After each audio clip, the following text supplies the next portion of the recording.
Assalamualaikum warahmatullahi wabarakatuh. Alhamdulillahirabbil alamin wassalatu wassalamu ala asyrafil anbiya'i wal mursalin sayyidina wa habibina wa syafi'ina maulana Muhammadin.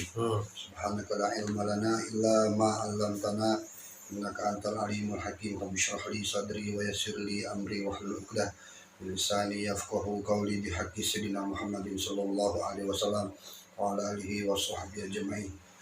Dalam kitab Kifayatul Atqiya, Habib Abdurrahman As-Segaf salah satu maqalnya mengatakan man lam yutoli al-ihya falaysa haya. Barang siapa yang belum pernah mengkaji kitab al-ihya maka dia tidaklah punya malu. Oleh karenanya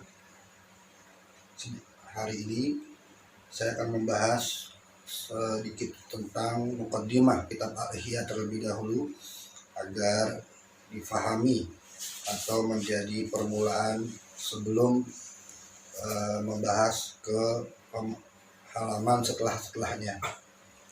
Qala al-mu'allif fi kitabihil karim wa nafa'ana Allah bi ulumi fid dharaini amin. Kitab Al-Ihya ini dikarang oleh Imam Abu Hamid Muhammad bin Muhammad Al-Ghazali.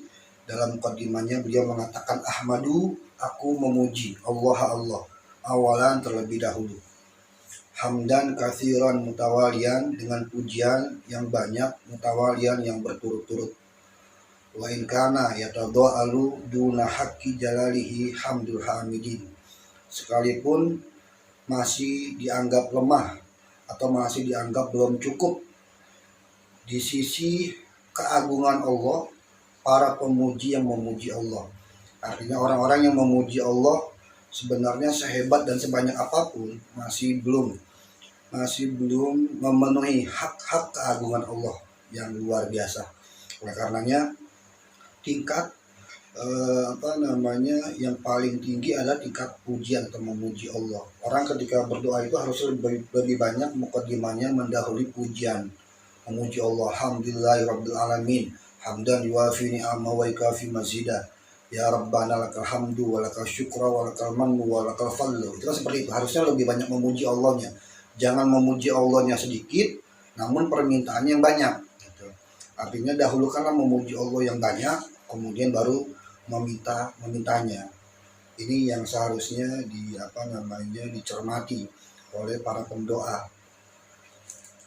Kemudian wa usolli wa usallimu ala rusulihi tsaniyan. Setelah itu, setelah memuji Allah, aku berselawat dan mengucap dan bersalam kepada para rasul yang kedua.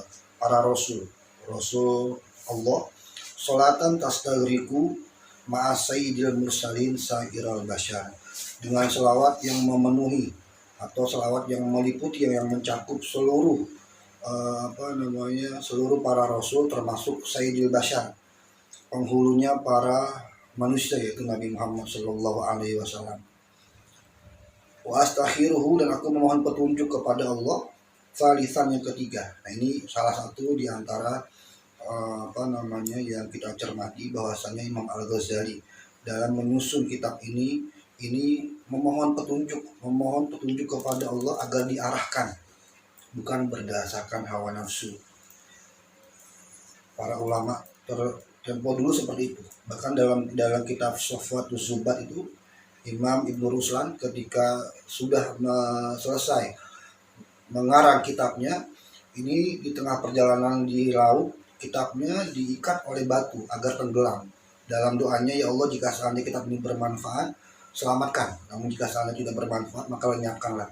Dan ternyata Allah tahu bahwasannya Imam Ibnu Ruslan ini salah satu ulama yang bermadzhab Syafi'i, ini benar-benar ikhlas dalam merangkai dan mengarang kitabnya, itu kitab Az-Zubat.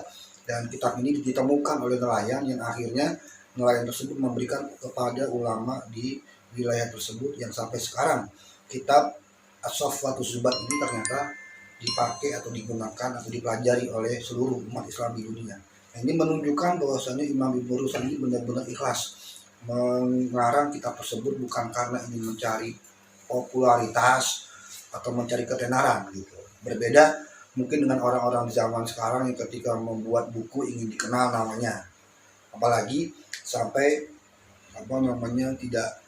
tidak ingin ketika gelar-gelar predikat yang dia miliki tidak ditulis seperti itu. Kemudian ini sebagai tabarukan saja mencari berkah di mukadimahnya karena cukup panjang ketika harus dibaca semuanya. Pada halaman 4 kalau di kitab yang saya punya di juz 1, di situ halaman 10 ya, wa innama hamalani, kata beliau, wa innama hamalani ala ta'sisi hadzal kitab, sesungguhnya yang membawa aku untuk mengarang kitab ini ala arba'ati arba', atas dasar 4 macam amroni dibagi menjadi 2 gitu. Jadi 4 macam di sini ada ibadah, ada muhlikat, ada munjiat. Atau ibadah, ada adat, spontanitas atau adat, ada muhlikat, hal-hal yang menghancurkan, ada munjiat, hal-hal yang menyelamatkan. Nanti muhlikat ini termasuk akhlak madmumah atau akhlak yang buruk, sementara munjiat adalah termasuk akhlak mahmudah atau yang terpuji. Nah, 4 jilid kitab Ihya Ulumuddin ini tidak lepas dari 4 perkara tersebut, kata Imam Al-Ghazali. Yang isinya ya tentang 4 perkara itu. Kemudian yang 4 perkara tersebut pun dibagi menjadi 2 ya. Amroni ada 2. Ahaduhuma, salah satunya adalah wahwa al-ba'isul asli, yang memotivasi saya atau motivasi dasar atau motivasi awal anna hadzat tartiba fit tahqiqi wa tafhimi kadoruri, bahwasanya urutan ini dalam hal kenyataan dan dalam hal pemahaman adalah seperti doruri atau seperti darurat, keniscayaan ya. Mau tidak mau yaitu harus ada dalam susunan kitab ini, kata beliau. Li'anna ilma, karena sungguhnya ilmu alladzi yutawajjahu ilal akhirah, yang menghantarkan orang kepada akhirat, maksudnya ilmu agama. Ya, ilmu agama itu ilmu yang menghantarkan kepada akhirat. Itu yang qasimu ila ilmil muamalah, terbagi menjadi ilmu muamalah yang pertama, yang kedua wa ilmil mukasyafa, yang kedua ada ilmu mukasyafa. Jadi ilmu agama itu dibagi menjadi 2. Ada ilmu muamalah, sesuatu yang berhubungan dengan zahir, ada ilmu mukasyafa, sesuatu yang berhubungan dengan batin atau alam metafisika, alam malakut yang gaib, yang tidak tampak. Wa'akni bi ilmil mukasyafa, dan yang aku maksud, kata Imam Al-Ghazali, dengan ilmu mukasyafa adalah ma yutlabu minhu kashful ma'lumi faqat, yaitu sesuatu yang dituntut terbukanya sesuatu yang memang sudah diketahui, itu ilmu mukasyafa. Jadi ini dalam pengertian ta'rif atau definisi, karena bagaimanapun juga dalam bahasa Arab antara istilah lugawi secara bahasa dengan istilah secara definisi ini lebih luas istilah secara bahasa. Dalam istilah secara bahasa ini banyak makna, tapi ketika dalam sisi istilah secara ta'rif atau definisi ya itu saja. Jadi istilah menurut bahasa ini maknanya lebih luas dibanding istilah secara definisi. Istilah secara bahasa maknanya lebih banyak dibanding istilah secara definisi. Wa a'ni bi ilmil muamalah, dan maksud aku, kata Imam Al-Ghazali, dengan ilmu muamalah mayut labu minhu ma'al kashfi al-amalu bihi, sesuatu yang dituntut di samping kasyaf juga ia beramal.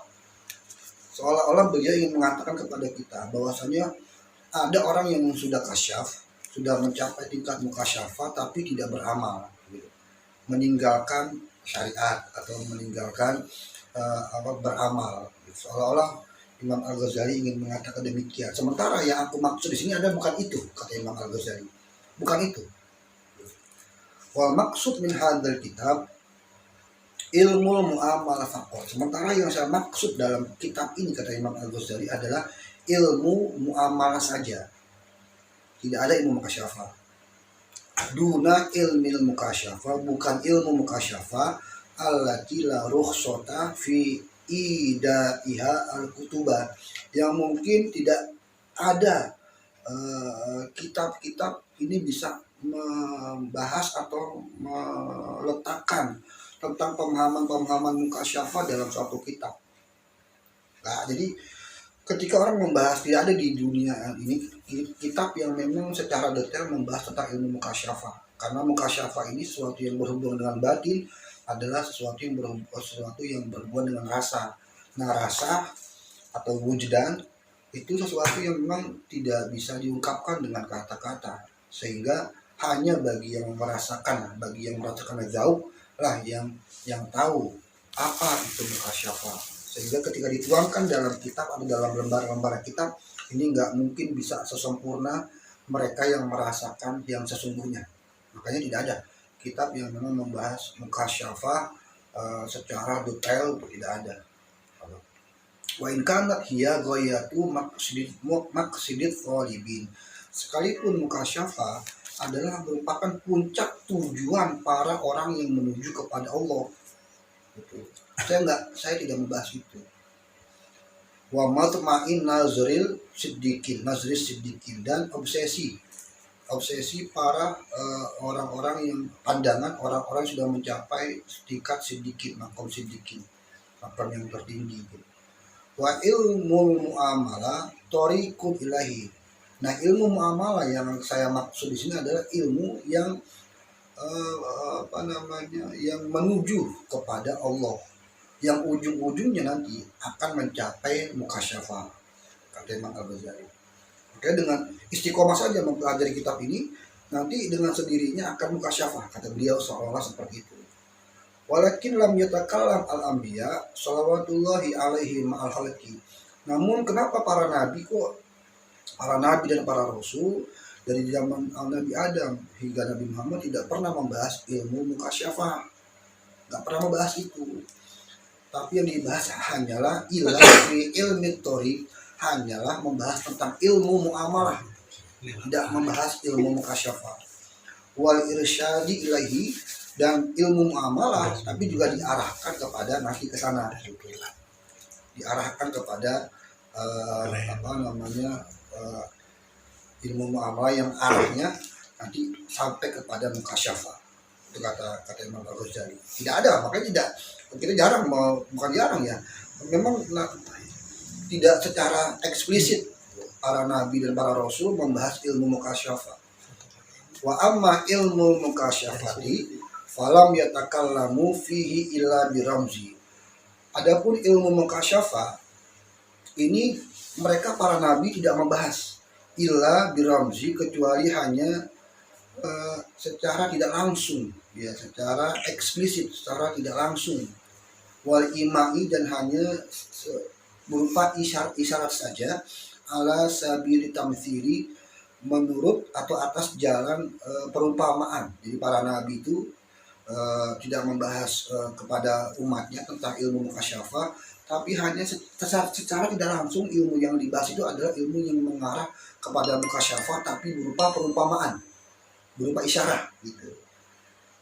Wal ijmal, dan secara global saja, tidak secara detail para nabi. Alasannya kenapa para nabi dan para rasul tidak membahas secara detail? Ilman minhum bikusuri afhamil khalqi, karena mereka tahu terlalu dangkalnya pemahaman manusia untuk menerima atau faham ketika dijelaskan tentang ilmu mukasyafah. Nah, karena dangkal, akhirnya yang disampaikan kepada mereka adalah ilmu muamalah yang berupa tamsil, berupa gambaran atau isyarat yang nanti pada akhirnya akan menghantarkan mereka kepada ilmu mukasyafah, itu maksudnya. Nah, kemudian wal ulama warasatul anbiya, sementara para ulama adalah merupakan pewaris para nabi. Fama lahum sabilun ilal uduli an nahjit ta'asi wal ikdal. Maka tidak mungkin para ulama ini melenceng dari jalan dan metode orang yang diikuti. Ulama kan mengikuti para nabi. Ketika para nabi tidak membahas secara detail mukasyafah, maka para ulama pun tidak membahas detail secara ilmu mukasyafah kepada kita, kepada orang Islam. Kenapa? Karena nabi pun seperti itu. Sementara ulama adalah merupakan pewaris para nabi. Makanya karena tidak membahas secara detail, tidak ada kitab-kitab yang secara rinci atau tafsir membahas tentang ilmu mukasyafah. Karena ilmu mukasyafah adalah ilmu yang ilmu rasa, ilmu gaib yang hanya bisa dirasakan oleh para orang-orang yang sudah sampai kepada penciptanya. Sebagaimana ketika Mama ada seseorang bisa melihat sesuatu yang gaib, kan nggak mungkin disampaikan kepada orang yang memang tidak bisa menerima secara akal. Kenapa? Yang ada hanya akan menjadi ejekan atau tertawaan orang lain ketika disampaikan. Namanya akal mereka belum bisa menerima seperti itu. Cukuplah yang merasakan saja, yang memang bercerita pada dirinya. Cuma innal ilmal muamalati yanqasimu ila ilmin zahirin. Nah, ilmu muamalah itu dibagi kepada, pertama ada ilmu zahir. Kata Imam Al-Ghazali, akni al-ilma bi a'malil jawari. Apa sih ilmu zahir? Yaitu ilmu yang beramal, yang mengamalkan anggota-anggota badan, itu namanya ilmu zahir. Jadi anggota tubuh, tangan, kaki, mata, ini ilmu zahir. Ilmu zahir adalah ilmu yang mengajak anggota-anggota tubuh ini untuk beramal. Yang kedua, ilmu muamalah dibagi. Yang kedua, ada ilmu batin. Jadi muamalah dibagi dua, ada ilmu zahir, ada ilmu batin. Akni al-ilma, yaitu maksud ilmu batin adalah ilmu yang bi'akmalil qulub, tentang perbuatan hati, tentang peristiwa-peristiwa hati, wal jari alal jawari, yang nanti berlaku kepada anggota-anggota tubuh yang zahir. Karena Nabi bersabda, inna fil jasadi ibnu adam mudghah, sesungguhnya dalam tubuh manusia terdapat segumpal daging. Idza soluhat soluhal hasairul badan, ketika bagus daging tersebut maka bagus pula anggota tubuhnya. Wa idza fasadat fasadalah sairul badan, ketika buruk hatinya atau buruk segumpal daging tersebut maka buruk pula anggota tubuhnya. Nah, ini dampak dari ilmu pekerjaan hati adalah pada anggota-anggota tubuh yang zahir. Ini ilmu muamalah gitu. Kemudian